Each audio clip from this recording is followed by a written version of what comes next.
Fabulous. Hello, Claudine. Thank you so much for joining me today to talk about this very interesting big question. Is there life after death?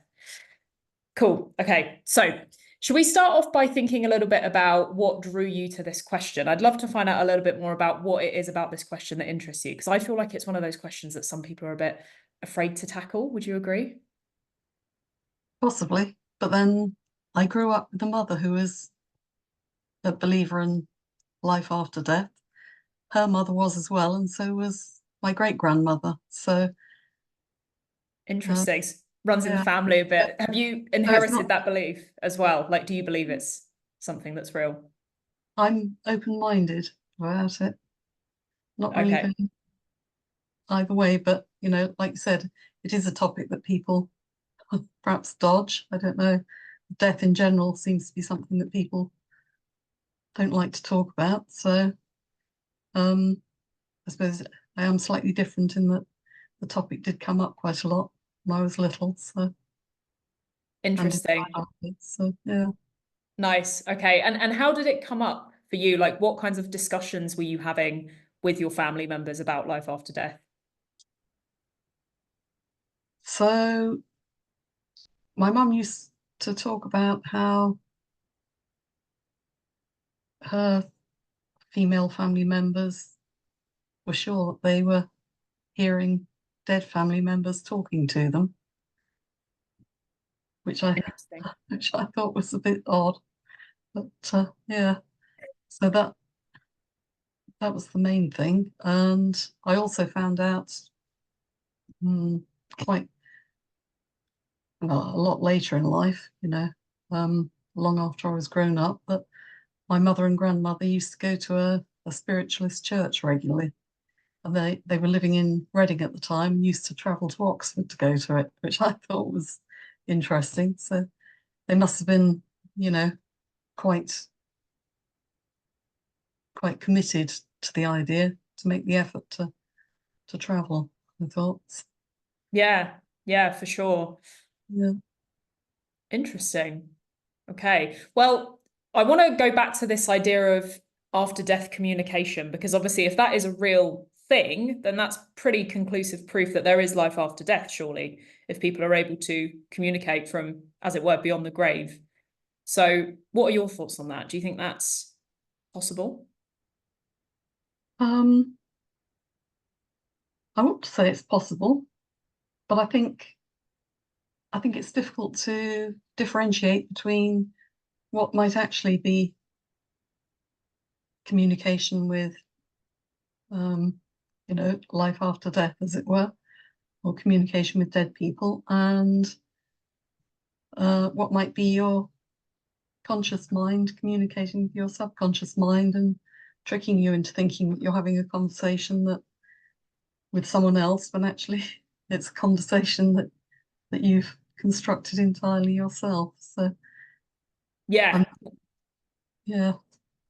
Well, that's interesting, isn't it? Because I'm thinking now, is there a way to tell the difference between what maybe your mind is saying versus something that's perhaps more external? I mean, what do you think about that? Is it possible to be able to tell what's in your mind versus what could be coming from somewhere else? It may be possible. I'm not entirely sure how. I suppose looking at it from a scientific point of view, it may be possible for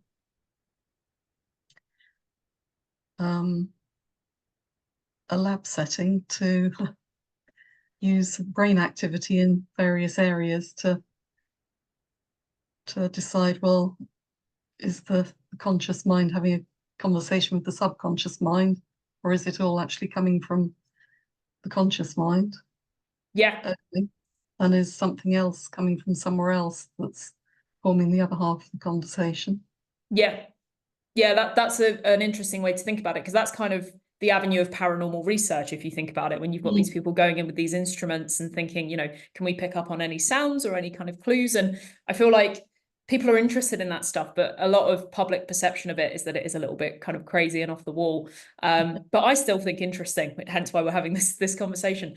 Another thing that I think we could think about is, what do we mean by communication? Because, you know, an obvious form of that would just be hearing somebody speak to you, right? But a lot of people who claim to believe in the afterlife and, you know, the possibility that our loved ones are communicating with us from beyond the grave don't necessarily talk about it being verbal communication. So they might, for example, say that they see lots of signs. So perhaps you've heard of this before if you've had these kinds of conversations before, but people might say, oh, I saw a bird, or I saw a feather, or, you know, I keep seeing feathers and things like that. That must be a sign that my loved one is still here. So have you got any thoughts on that, about like whether there could be any truth in that perhaps?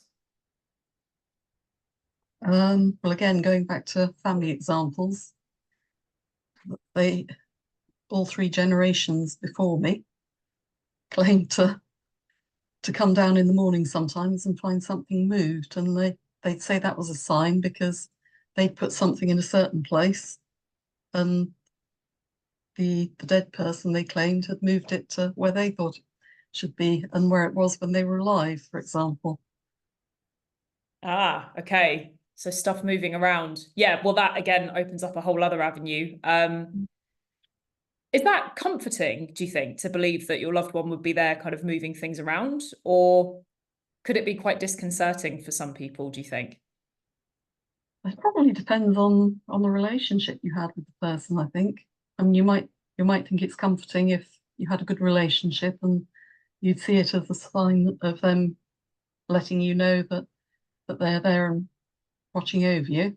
If the Mm-hmm. relationship wasn't so good, you might perhaps see it as a sign that, oh, they're still controlling me even now, Yeah, well, though that's they're true, isn't it? supposedly gone. Yeah, that's an interesting point, actually, the relationship that you had with the person that died, because I feel like there is a bit of pressure, and I see this a lot at funerals where people have to speak highly favorably of whoever it is that's died, and there's this whole thing like, you know, we're not to speak ill of the dead, but then that Mm. kind of ignores the fact that, you know, these were people with whom we had real relationships that were often very flawed and difficult and stuff. So yeah, I think our perception of people can somewhat change after they've died, and how we feel comfortable talking about them and stuff.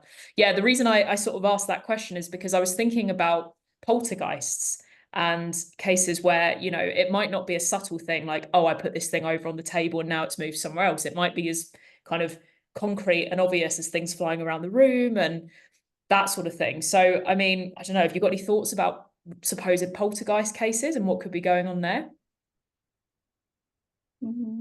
So if there is an afterlife, it could be that someone's very angry, so they come and show their anger with perhaps what's going on with the living by coming into their house and Causing throwing trouble. things around and Yeah. throwing a tantrum. Yeah, Yeah. absolutely. And again, that raises other interesting questions, right? Which is the consistency of the person after they die. Because one of the things that this question raises is, if there is an afterlife, what kind of afterlife is it? And how much of you stays intact? Because obviously your body's no longer there, presumably. And yet there is still this kind of essence of you that's living on. So maybe if we think about that for a moment. So if there is an afterlife, what do you imagine that would look like? Is it a kind of continued spiritual existence, do you think? Or could it be something else altogether? I think my feeling is probably erring towards a spiritual existence rather than anything more complex. But then Mm. if you go along that line, how does the spirit manage to throw things around and talk? Yes. Yeah. Well, Uh, that's a kind of classic philosophical problem, the problem of interactionism, it's known as, which is how can something that's not physical interact with the physical, which is a very yeah. good question. So, yeah. And I guess the other thing, yeah, sorry, go ahead.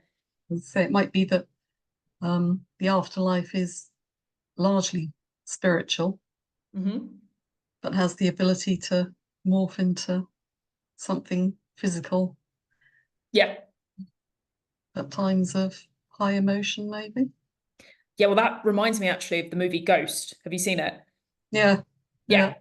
So I think I'm right in saying that when Sam is trying to interact with his physical environment, he has to get kind of emotionally charged up in order to be able to do even simple things like pushing a coin, I think is the first thing that he Mm. does, which allows him to, of course, yeah, interact with the environment. So maybe there's some truth in that. Who knows? Like Hollywood depictions of the afterlife, maybe there is some truth in them. Actually, I'd like to come on to my background if that's okay. So Okay. you might have heard of people, you know, who have had so-called near-death experiences. Have you heard much about those? Yeah. Yeah. Cool. I'd love to hear about like what your view on those is and sort of like whether you think that people who have clinically died and come back, as it were, might have anything to say about the possibility of an afterlife. Um, yeah, so I think perhaps in some cases people with near-death experiences do feel like they've had a glimpse of the afterlife, if there is one. Mm-hmm. Again, is that a natural brain function that happens when you are close to death, or is it something that you are seeing and experiencing? Yeah. Yeah. Exactly. Is it real or is it just the product of a dying brain? I think that's one of the Mm. kind of fundamental questions about NDEs as they're known. And yeah, the reason I've got this particular image is because one of the kind of fairly commonly reported phenomena associated with them is people saying they're going through a tunnel, and there's light at the end of it, right? Mm. Um, so one theory that's been put forward is that that's the brain being starved of oxygen. But there are cases where people are able to report on things that they technically shouldn't know.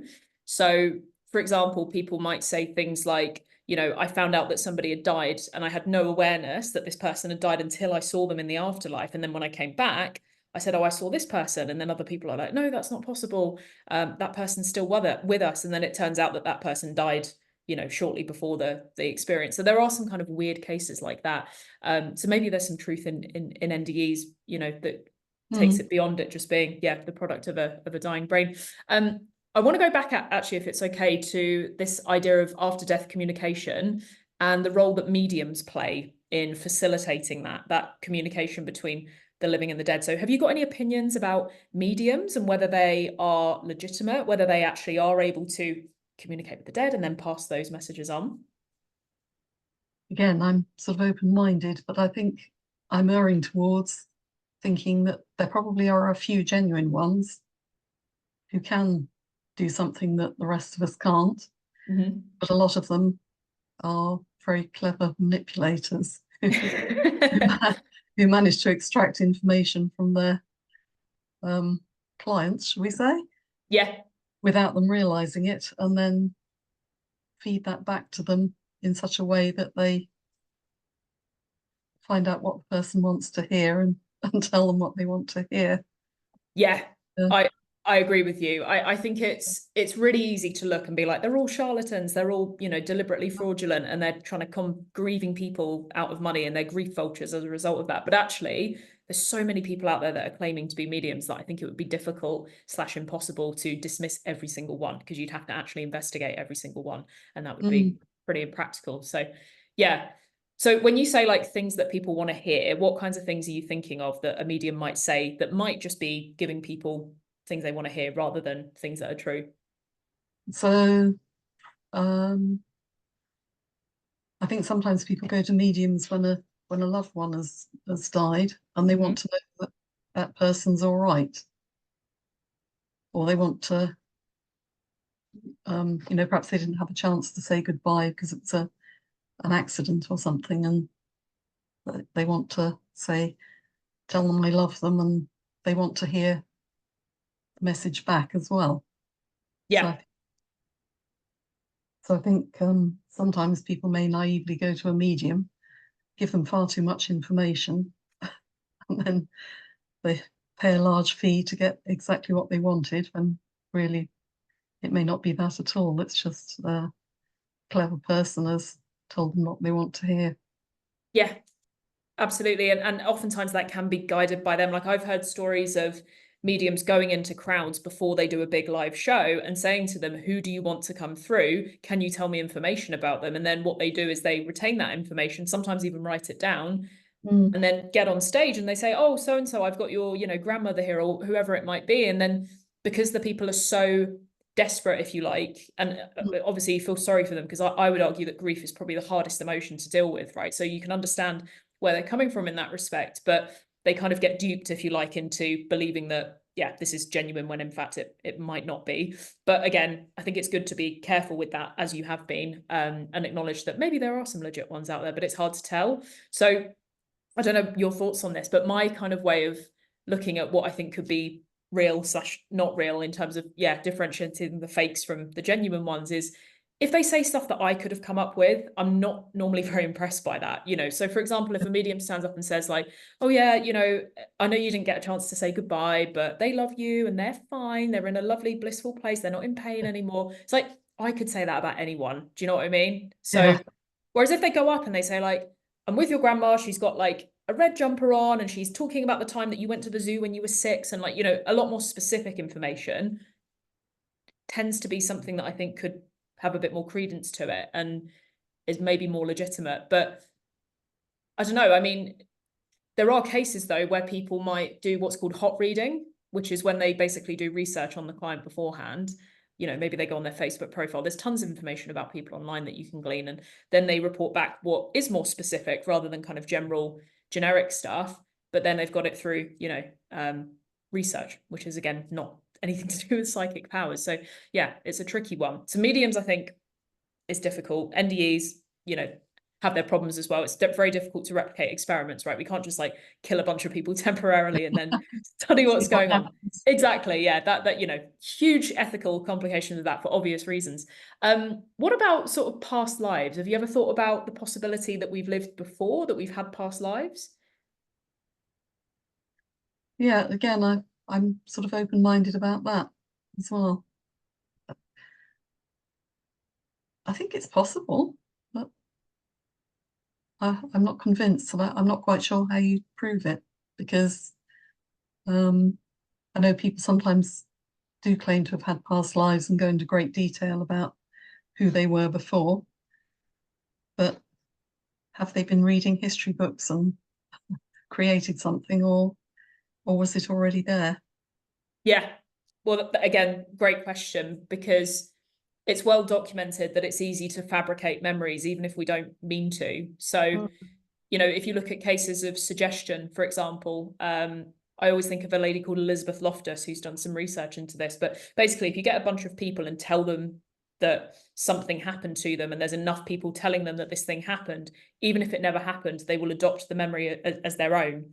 And like you say, when you have that external influence, whether it be through history books that you're reading or people telling you stuff, it can get to a point where your imagination and your memory, the lines get blurred, right? Yeah, Yeah, it's a difficult one. Do you think there's any way that you could test then whether someone was having a genuine past life memory or not?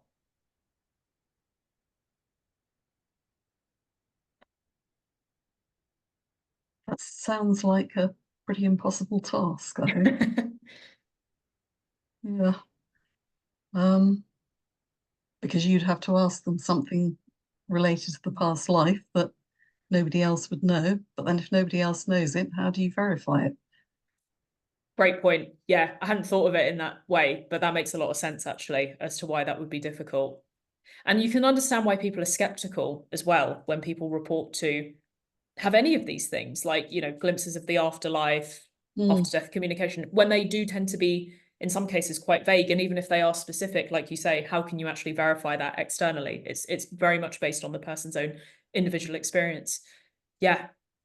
One sort of like last area I think that we could maybe explore, if you're happy to, is maybe religious narratives about the afterlife. So the idea that whatever you've done in this life will affect where you end up. Do you think there's any sort of truth to that potentially?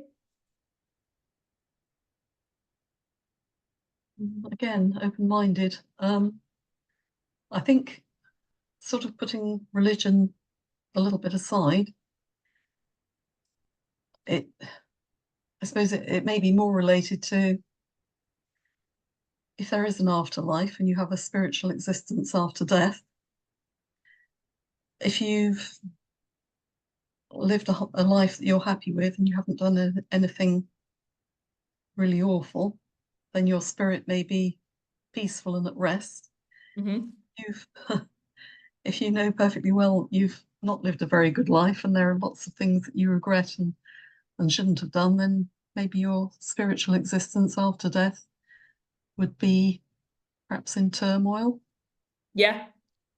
regretting all the things that should have happened and didn't, or didn't happen and should have. So maybe that's a slightly different way of interpreting the more religious view. You either go to heaven or hell. Yeah, well, in fact, I actually prefer your reading of it because it makes more sense, doesn't it? That actually that judgment or that difficulty is coming from within rather than something external. Because obviously, if you buy into the idea that there's a heaven and hell, you're pretty much always buying into the idea as well that there's a God. And that's another huge claim that is very difficult to verify for obvious reasons. So, yeah, the idea that actually, if you can look back on your life and maybe reflect and think, I've lived a good life and therefore I'm at peace, versus actually, I've done some stuff that, I'm definitely not proud of, that's going to create turmoil. That actually makes a lot of sense. And in fact, if we bring it back to NDEs for a moment, near-death experiences, one thing that people fairly commonly report is a so-called life review. So you might have heard the expression that some people use when they're close to death, or in fact, on the verge of clinically dying, where they say, my life flashed before my eyes. Mm. Yeah, so that sort of thing. So that's actually quite a well-documented thing, because people have what's called a life review, where that literally does happen. Their whole life flashes before them and they experience every moment, or the key moments, let's say, again. But weirdly, and this is the thing that I find really interesting from my research into NDEs, they don't just experience it from their perspective, they also experience it from the other person's perspective. So again, this is something that's very commonly reported on. So what they'll say is, I remember the time when I said something mean to my brother, for example, and I felt it as me saying it, but I also felt my brother's pain at hearing those words. So what they say is that they're actually not being judged by anything external. The judgment's coming from within. And in Mm. some ways that's more difficult, really, because it's like you've got yourself to, judge yourself rather than anybody else. So yeah, I find it fascinating personally. I mean, do you think that that could, the fact that near-death experiences, people that have clinically died, those experiences have a lot in common. Do you think that suggests that maybe it does point to some kind of external reality? Or do you think that it could still be, chalked up to people hallucinating, for example? I think it's pretty evenly balanced as far as I'm concerned. I think there could be chemical reasons for why it happens. Mm-hmm. Your body's going through a chemical process when you're close to death, and that triggers something in the brain to do that. Or it could be that there is actually an afterlife that they're glimpsing.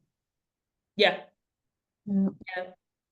I actually know someone who had a near-death experience when they had COVID. So Oh, wow. I haven't I haven't haven't quizzed them much about it, but I'm feeling tempted to now if it comes up. Oh Yeah. yeah, absolutely. I certainly would, if I knew someone that had that, because I think people have different sort of ways of defining them. But I'd love to hear more about, people's individual experiences, because I think that, even though there are these commonalities, no two NDEs are the same. Mm. So yeah, I think that would definitely be interesting. So if you do find out what that was like, please do report back to me, because All I right. find it, yeah, I find it fascinating. Cool. Okay, well, we're coming to the end now. So one sort of last question. Do you think that there's any truth in the idea that people who believe in the afterlife are just falling prey to wishful thinking?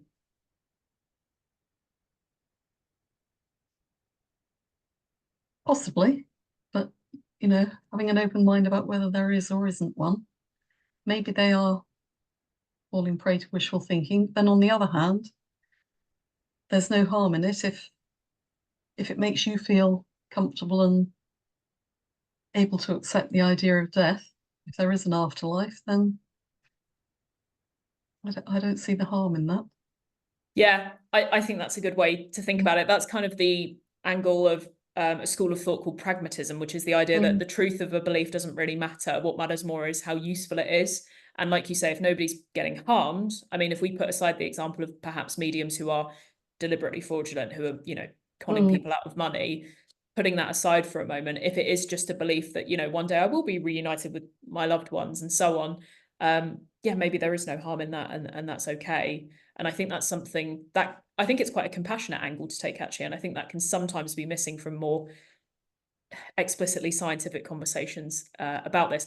One fact, actually, that I'd like to end on is that, and my mind was blown when I heard this, over 90% of people who are on their deathbed report seeing loved ones who've died, who come and sort of collect them, quote unquote. So I was shocked by that. You know, again, you could chalk it up to hallucinations, but the fact that it's over 90% of people have these so-called, deathbed visitors in the form of people who have died before them, come to see them in their final sort of days. Yeah, I found very, very interesting. So maybe there's some truth in it. I personally think that there probably is life after death, which is interesting because I never used to believe in it. But the more I sort of look into it, the more I think it's likely. But at the same time, I'm very conscious that, I could just be falling prey to maybe cognitive bias as well, like looking for studies that seem to affirm it and ignoring the ones that maybe question it more. But yeah, I'm always trying to keep an open mind, which I think is a good note to end on. Absolutely. Brilliant. Thank you so much, Claudine. It's been an absolute pleasure talking about this with you. And yeah, like I say, if you find out more about this friend who had the near-death experience, I'm all ears. I'd love to hear more about it. All right. I will keep that in mind. Brilliant. Thank you, Claudine. Take care. Thanks very much. Bye. Bye.